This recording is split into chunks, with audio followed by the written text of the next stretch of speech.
Hi students, welcome to Yash Academy Karad YouTube channel. In this video, we are going to discuss some important questions from chapter Aldehydes, Ketones and Carboxylic Acids.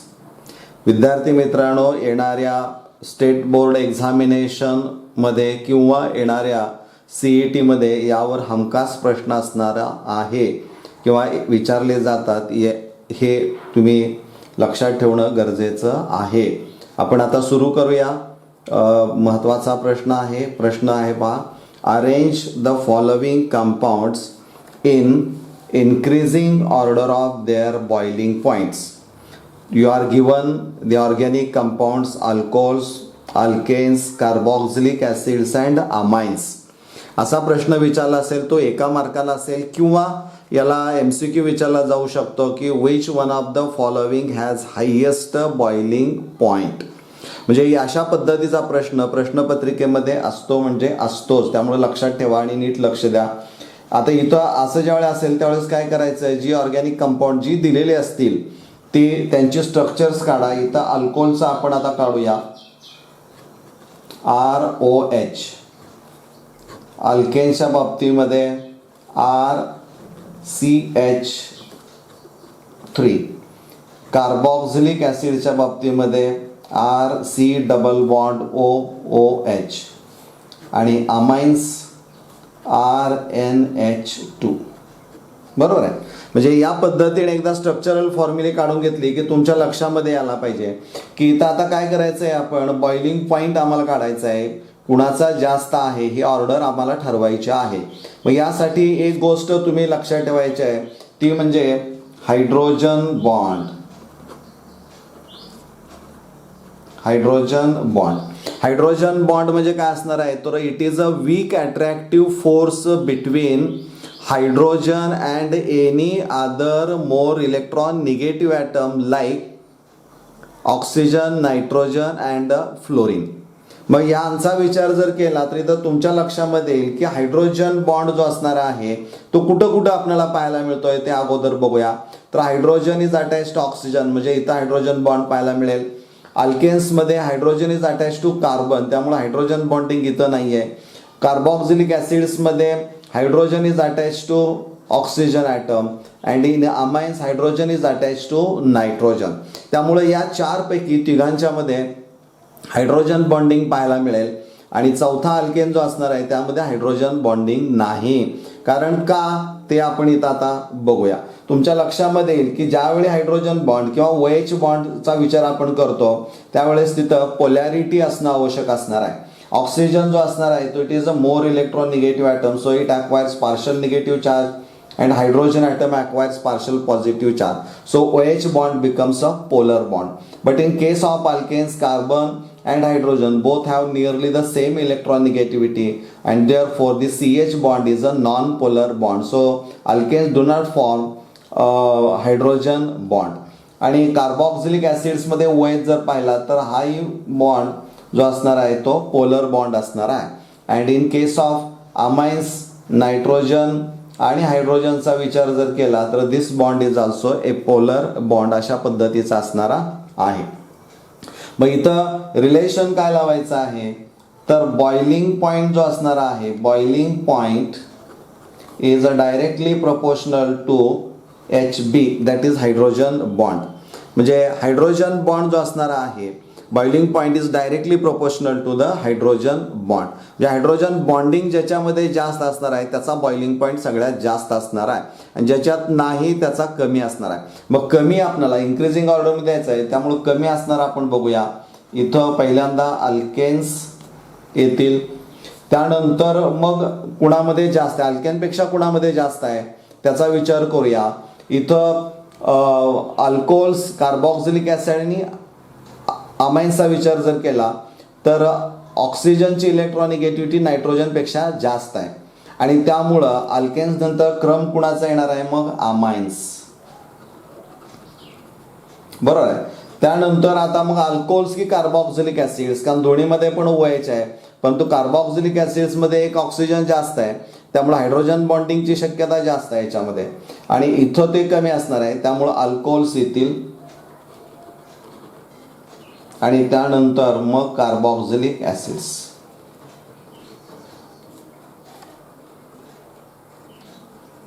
म्हणजे this is the correct answer. म्हणजे या पद्धतीनं हे उत्तर तुम्हाला शोधता यायला पाहिजे. हा स्पीड वाढवण्याच्या दृष्टिकोनातून अतिशय महत्त्वाचा हा प्रश्न असणारा आहे. इथं पाहता, arrange the following compounds in increasing order of their reactivity in nucleophilic addition reactions. Nucleophilic addition reactions म्हणजे काय असणार आहे? Reactants combine to form only one product. परंतु न्यूक्लिओफिलिक ॲडिशन आहे म्हणजे न्यूक्लिओफाईल निगेटिव्हली चार्ज असणार आहे. मग त्याचा अटॅक कुठं असणार आहे? जिथं पॉझिटिव्ह चार्ज किंवा इलेक्ट्रोफिलिक सेंटर सबस्ट्रेटमध्ये जिथं असेल तिथं ते अटॅक करू शकतील. आणि मग इथं जी तुम्हाला कंपाऊंड्स असणारी आहेत त्या कंपाऊंड्सचा विचार जर केला तर तुम्हाला दिलेली कंपाऊंड साधारणपणे जे आहे ती तर आपण बघूया. एक इथॅनल आहे, प्रोपॅनल आहे, प्रोपॅनोन आहे आणि ब्युटॅनोन आहे. म्हणजे या पद्धतीनं तुम्हाला समजा ही 4 कंपाऊंड्स दिलेले आहेत. आता तुम्हाला माहीत आहे की रिॲक्टिव्हिटी ऑफ अल्डेट्स अँड कीटोनची तुलना केली तर aldehydes are more reactive than ketones. पुन्हा एकदा याचा अभ्यास करायचा असेल तर तुम्हाला यांची स्ट्रक्चर्स काढावी लागतील. इथॅनल सी डबल बॉन्ड ओ, इथं एच असेल, इथं CH3 असेल. प्रोपॅनल इथं H, CH3 CH2. त्यानंतर प्रोपॅनोन that is the dimethyl ketone आणि इथं ब्युटॅनोन.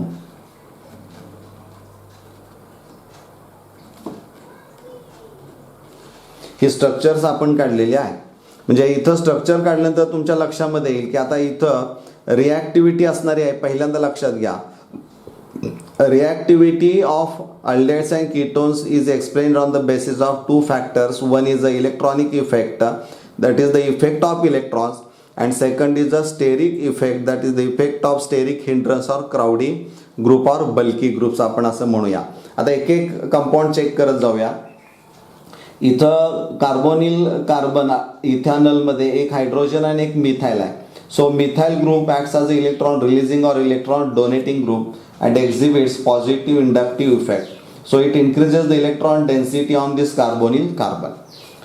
प्रोपॅनल मध्ये काय असणार आहे? इथाइल ग्रुप आहे पा, त्यामुळं मिथाइलपेक्षा तो बल्की आहे. जरी असला तरी इथाइल ग्रुप इलेक्ट्रॉन रिलीजिंग किंवा इलेक्ट्रॉन डोनेटिंग आहे, त्यामुळे it also increases the electron density on carbonyl carbon. आता इथं या दोन्हींची तुलना जर केली, कारण हे अल्डिहाइड्स आहेत त्यामुळे इलेक्ट्रॉन डेन्सिटी इथं जास्त असेल आणि ती इथं कमी असणारी आहे. या दोन्हीची तुलना केली तर त्यामुळं न्यूक्लिओफिलिक ॲडिशन रिॲक्शनचा विचार जर केला तर इथं पॉझिटिव्ह चार्ज जास्त असणार आहे आणि इथं थोडासा कमी असणार आहे. त्यामुळं न्यूक्लिओफिलिक ॲडिशन रिॲक्शन इथं लवकर घडेल, इथं वेळाने घडणारी आहे. आता कीटोन्सची तुलना आपण करूया. कीटोनची तुलना केली तुमच्या लक्षामध्ये येईल की propanone that is the dimethyl ketone, इथं पॉझिटिव्ह इंडक्टिव्ह इफेक्ट आहे. इथं 2 methyl groups are attach to carbonyl carbon, so both are electron releasing और electron donating, so exhibit positive inductive effect and increases the electron density on carbonyl carbon. म्हणजे इथं 2 group आहेत आणि अल्डिहाइड्समध्ये एकच आहे आणि त्यामुळे इथं निगेटिव्ह चार्ज जास्त किंवा वाढलेला आपल्याला पाहायला मिळणारा आहे. इथं पुन्हा पुढच्या स्ट्रक्चरचा विचार जर केला तर in ब्युटॅनोन there is a 1 methyl and 1 ethyl is attached to carbonyl carbon, so both are electron releasing or electron donating.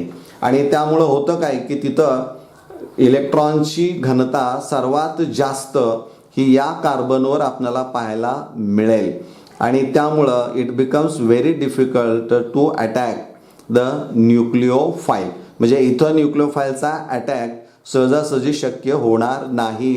हे कशा आधारे? इलेक्ट्रॉनिक इफेक्टच्या आधारे. दुसरा इफेक्ट आहे तो स्टेरिक इफेक्ट आहे. स्टेरिक इफेक्ट म्हणजे क्राऊड, बल्की ग्रुप. त्यामुळं काय होतं तर जो येणारा न्यूक्लिओफाईल असणार आहे त्या इलेक्ट्रोफिलिक कार्बनकडं तो काही ठिकाणी काय वेळेस होतं लवकर येत नाही, कारण तिथं क्राऊड किंवा गर्दी जास्त असणार आहे, त्यामुळं ते अडचण निर्माण करू शकतात. मग बल्क कोणामध्ये जास्त आहे, स्टेरिक हिंड्रन्स कोणामध्ये जास्त आहे, तर तुमच्या लक्षामध्ये येईल की ब्युटॅनोनमध्ये स्टेरिक हिंड्रन्स जास्त असणार आहे. त्यापेक्षा थोडंसं कमी प्रोपॅनोनमध्ये असेल, त्यापेक्षा कमी प्रोपॅनलमध्ये असेल आणि सर्वात कमी हे इथॅनॉलमध्ये असणार आहे. त्यामुळं न्यूक्लिओफिलिक ॲडिशन रिॲक्शन्समध्ये सर्वात फास्ट किंवा लवकर रिॲक्शनमध्ये कोण भाग घेऊ शकेल, तर म्हणजे रिॲक्टिव्हिटीमध्ये सर्वात पहिल्यांदा सगळ्यात जास्त रिॲक्टिव्हिटी याची जास्त असणार आहे आणि याची कमी असणारी आहे. सो द करेक्ट ऑर्डर ही या पद्धतीची असणारी आहे. ब्युटॅनोन असेल, त्यानंतर propanone, then propanal and last ethanol. म्हणजे this is the increasing order of the reactivity of nucleophilic addition reactions. म्हणजे या पद्धतीनं उत्तरं शोधत गेला तर निश्चित तुम्हाला याची उत्तरं मिळू शकतात. हे फिजिकल सेक्शन किंवा रिॲक्टिव्हिटी ऑफ अल्डेट्स अँड कीटोन्स यांचा विचार जर केला तर यावर हमखास प्रश्न हा प्रश्नपत्रिकेमध्ये असतो. हे नीट एकदा व्हिडिओ बघा, तुम्हाला यावरचा विचारलेला प्रश्न त्याची उत्तरं सोडवताना कुठेही अडचण येणार नाही.